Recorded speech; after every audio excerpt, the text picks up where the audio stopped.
Hello guys, welcome on my YouTube channel. Today we discuss about Mirza Ghalib all about यानी इनकी life के बारे में बात करने वाले हैं अपन लोग। इनका जो जीवन परिचय है, इनकी जो जन्म से लेकर जो इंतकाल तक इन्होंने क्या कुछ कहा, क्या कुछ इनको इनाम मिले थे, क्या कुछ इनको उपाधि मिली थी, यानी को क्या क्या इनके नाम निकाले गए थे, और इनकी शायरी के बारे में बात करने वाले क्या इनकी मशहूर शायरियाँ हैं, क्या इनकी जो गज़लें हैं जो आज तक सुप्रसिद्ध हैं, इनके बारे में बात करेंगे, जो कि अमूमन उर्दू शायरी में पूछी जाती है, यानी उर्दू के प्रत्येक सब्जेक्ट में ये आती है।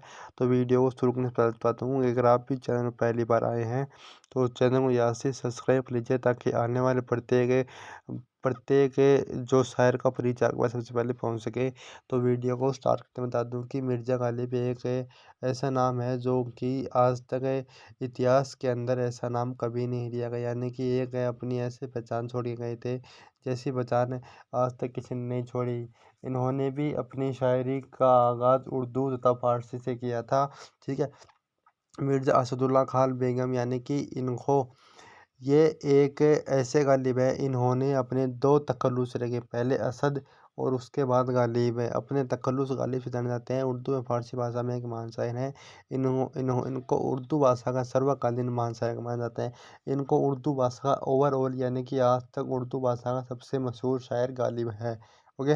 और फारसी कविता के संग्रह को हिंदुस्तानी ज़बान में लोकप्रिय कराने का श्रेय भी इनको जाए, यानी कि जो फारसी जो शायरी थी उनको उर्दू में इन्होंने ही यानी कि ट्रांसलेट किया था, यानी जो फारसी की जो थी अपनी शायरी उसको उर्दू में इन्होंने लिखा था। ठीक है। और यद्यपि ये मीर तकी मीर की तरह ही प्रसिद्ध हुए थे, यानी जो मीर तकी मीर थे वो भी एक मशहूर शायर थे। इन्होंने अपनी शायरी की वजह से नाम कमाया था, और उसी तरह गालिब ने अपनी शायरी की तरह भी नाम कमाया था। ठीक है। बात करते हैं गालिब के लिखे पत्र जो उस समय प्रकाशित नहीं हुए को भी उर्दू लेखन का महत्वपूर्ण दस्तावेज माना जाता है। गालिब को भारत और पाकिस्तान के एक महत्वपूर्ण कवि के रूप में जाना जाता है। उन्हें दबीर उल मुल्क और नज़्म उल दौला का खिताब मिला था। ठीक है। बहादुर शाह जफ़र ने उनको दबीर उल मुल्क, ठीक है, बहादुर शाह जफ़र ने, ये अमूमन पूछा जाता है 12वीं 11वीं 10वीं से आगे जो आप ग्रेजुएशन करेंगे उसके उर्दू के जो एग्जाम होता है उसमें भी ये पूछा जाता है कि दबीर उल मुल्क और नज़्म उल दौला का खिताब किसे मिला था, या फिर गालिब को कौन कौन से खिताब मिले थे। इसमें बहादुर शाह जफ़र ने उनको दबीर उल मुल्क और नज़्म उद दौला का खिताब दिया था। ये एक और बता दूं कि गालिब भारत और पाकिस्तान के दोनों के मशहूर शायर हैं। ठीक है। और उर्दू में इनके जैसा सानी आज तक कोई तो नया तो पैदा हुआ है, और आने वाले टाइम का कुछ पता नहीं है, शायद पैदा न भी हो। ठीक है। उनका जन्म 1796 ईस्वी में 27 दिसंबर को आगरा उत्तर प्रदेश में भारत में हुआ था, और मृत्यु भी 15 फरवरी 1869 ईस्वी को दिल्ली भारत में हुई थी। ये एक शायर थे, भारतीय थे, मुगल काल और के एक बहुत ही शानदार शायर थे। ये गज़ल लिखते थे, कसीदा लिखते थे, रुबाई लिखते थे, कितिया लिखते थे, और जो रसैया है वो भी लिखते थे।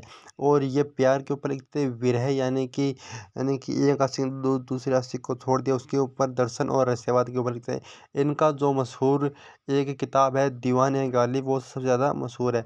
गालिब यानी असद, और असद तखल्लुस से लिखने वाले मिर्ज़ा मुगल काल के आखिरी शासक बहादुर शाह जफ़र के दरबारी शायर भी रहे थे। आगरा, दिल्ली और कलकत्ता में अपनी ज़िंदगी गुज़ारने वाले। ठीक है। ये एक क्वेश्चन ये भी बनता है कि गालिब किसके दरबारी शायर रहे थे? वह बहादुर शाह ज़फ़र, ओके, या फिर बहादुर शाह ज़फ़र के दरबारी शायर कौन थे? वह गालिब है। ओके। ठीक है। उनकी उर्दू गज़लों के लिए याद किया जाता है। उन्होंने अपने बारे में स्वयं लिखा था कि दुनिया में यूँ तो बहुत से शायर, लेकिन उनकी शायरी सबसे निराली है। इनका ये एक शेर बहुत ही मशहूर है, और भी दुनिया में सुख नवर बहुत अच्छे। कहते हैं कि गालिब का अंदाज़ बयां है। ठीक है। क्यों है, कैसे है, और किस तरह से कि है, और भी दुनिया में सुख नवर बहुत अच्छे, यानी कि दुनिया के अंदर भी और बहुत अच्छे शायर हैं, लेकिन कहते हैं कि गालिब का है अंदाज़ बयां और। ठीक है। यानी कि जो गालिब का अंदाज़ है वह सबसे हटके है, सबसे अच्छा है और सबसे परे है। इसी तरीके से गालिब सबसे बढ़िया थे। ठीक है। आगे बात करते हैं, गालिब का जन्म आगरा में एक सैनिक के परिवार में, यानी एक सैनिक खानदान में होता। 8 से 9 वर्ष की आयु में ही उनके फादर साहब का इंतकाल हो गया था, और उसके बाद उनके चचा जान ने उनका यानी कि आगे उनकी जो देखभाल थी उनकी चचा जान ने की थी, लेकिन 14 वर्ष की आयु में उनके चचा जान भी शहीद हो गए थे। वह सेना में थे और उन्हीं की पेंशन के आधार पर उन्होंने अपनी आगे की ज़िंदगी पूरी की। ठीक है, और आगे की बात करते हैं तो शिक्षा की बात करते हैं। गालिब की जो पहली शिक्षा है उसके बारे में कुछ पता नहीं है, लेकिन उन्होंने 11 वर्ष की अवस्था में ही उर्दू और फारसी में गद्य और पद्य लिखना शुरू कर दिया था। ठीक है, उन्होंने अधिकतर फारसी और उर्दू में पारंपरिक भक्ति और सौंदर्य रस पर रचनाएं लिखी जो गज़ल में लिखी हुई हैं, और उन्होंने फारसी और उर्दू दोनों में पारंपरिक गीत काव्य की रचनाएं रचनाएं यानी कि ये उर्दू और फारसी के मशहूर शायर थे। ओके, तो गाइज आपके लिए एक और जो है क्वेश्चन, वह लास्ट क्वेश्चन के बारे में बात करते हैं। तो है 13 वर्ष की आयु में उनका विवाह नवाब इलाही बख्श की बेटी उमराव बेगम से हो गया था। ठीक है, नवाब इलाही बख्श की बेटी उमराव बेगम से उनका विवाह हो गया था। और लास्ट क्वेश्चन है कि उन्हें कौन कौन सी उपाधि से नवाजा गया था। तो गाइज वह है गालिब का परिचय ये हो गया, और गालिब के नाम से गालिब संग्रह भी खुला है, गालिब इंस्टीट्यूट भी है, और मिर्ज़ा गालिब धारावाहिक भी चलता है गाइस। ठीक है, तो आज की वीडियो में इतनी जानकारी गाइस। अगर ये आपको गालिब का ये वीडियो अच्छा लगा तो वीडियो को लाइक और शेयर भी कर लीजिएगा गाइस। धन्यवाद।